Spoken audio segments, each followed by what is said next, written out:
गर्भवती हिरनी। एक जंगल में बहुत जानवरों के बीच एक हिरनी भी रहती थी। वो गर्भवती थी और उसका एक बड़ा बच्चा भी था। एक दिन जंगल में वो अकेली बहुत दूर घास चरने के लिए गई।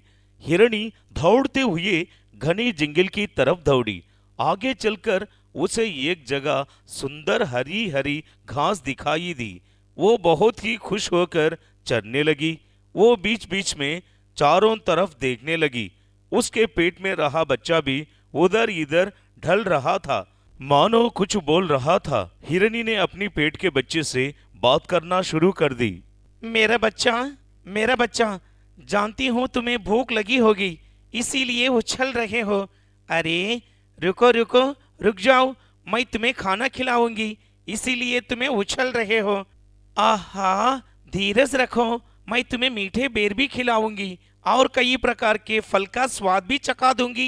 हिरनी ने घास के साथ साथ कुछ स्वादिष्ट मीठे बेर भी खा गई और रसीले फल भी खाए।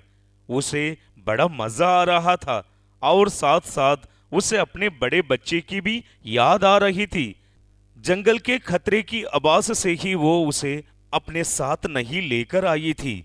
कुछ देर के बाद हिरन का पेट भर गया और वो उसे वापस लौटने की इच्छा हुई।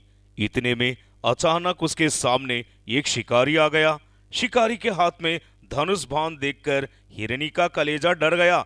हिरनी ने बोली, हे शिकारी, रुक जाओ, पहले मेरी बात तो सुनो, उसके बाद जो तुम्हें उचित लगे वही करना। देखो, मैं गर्भवती हूँ, एक बच्चा मेरे पेट में पल रहा है, दूसरा बच्चा दूर जंगल में मेरी राह देख रहा है।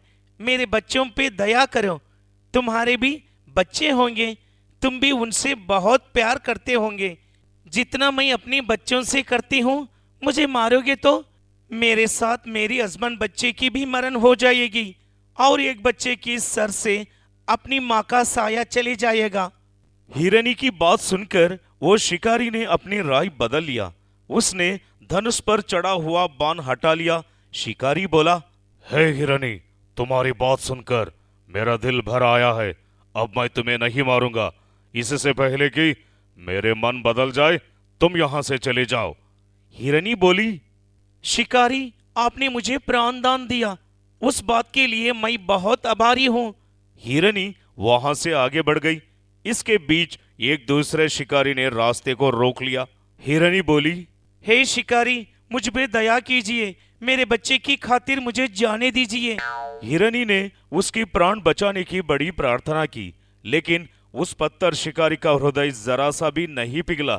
शिकारी बोला, मुझे तुम्हारी बातों से क्या लेना देना? तुम मेरे सामने शिकार बनकर आई हो, मैं तुम्हें मारकर अपने साथ ही ले जाने वाला हूँ। अगर घोड़ा घास से दोस्ती कर लेगा तो घास खाएगा क्या?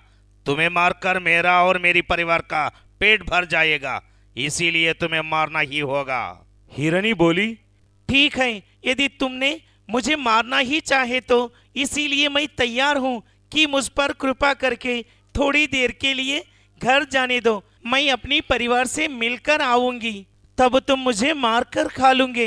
शिकारी ने हिरनी की बात नहीं मानी और निशाना साथ ही लिया। हिरनी अपनी जान बचाने के लिए भाग निकली।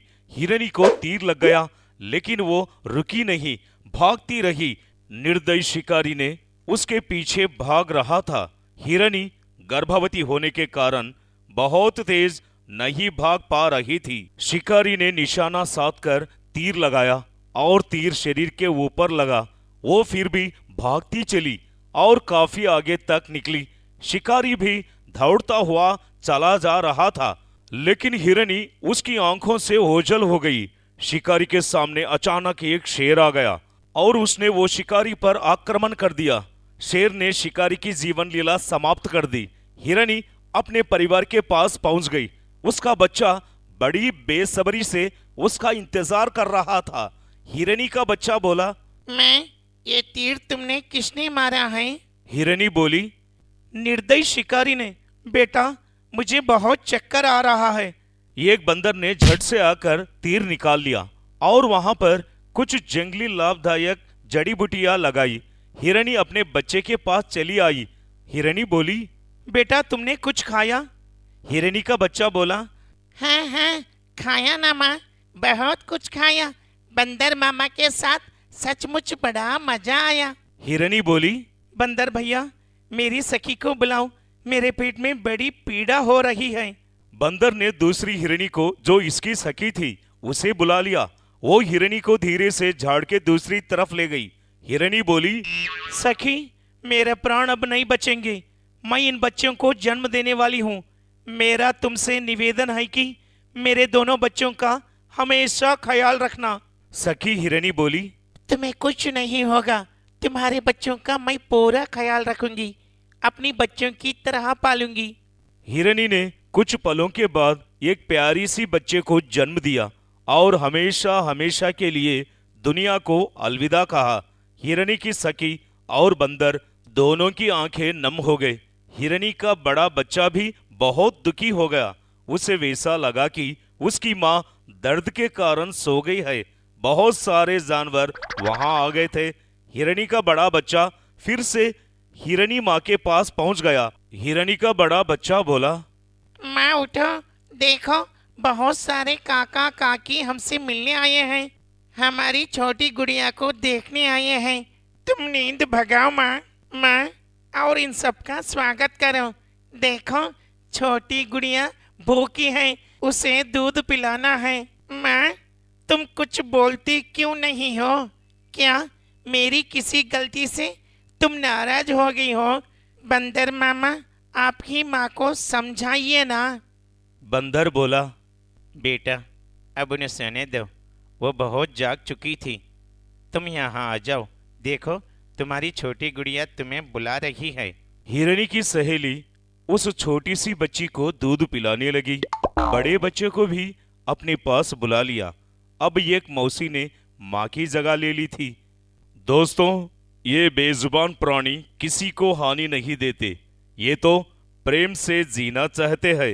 इन्हें भी हमारी तरह जीने का हक है।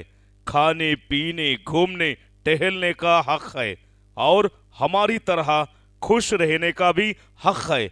इसकी हत्या करना सबसे बड़ा महापाप है।